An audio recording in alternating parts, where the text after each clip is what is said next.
To enable or disable face unlock when screen turns on, in Samsung Galaxy S9 or S9 Plus. Open Settings.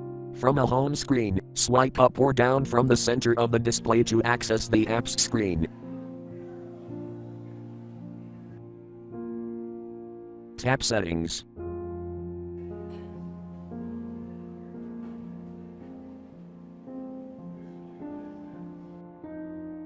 Tap Lock Screen and Security.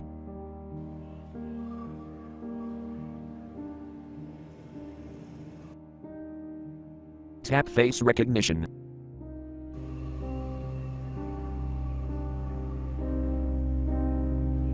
Enter your password, PIN, pattern, or fingerprint if required.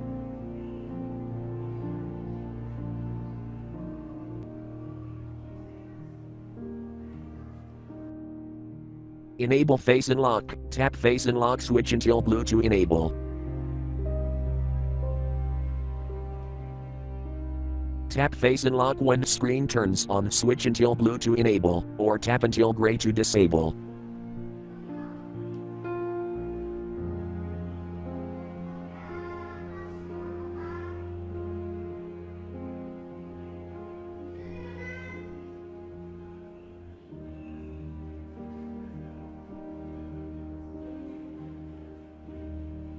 Thank you for watching. Have a nice day.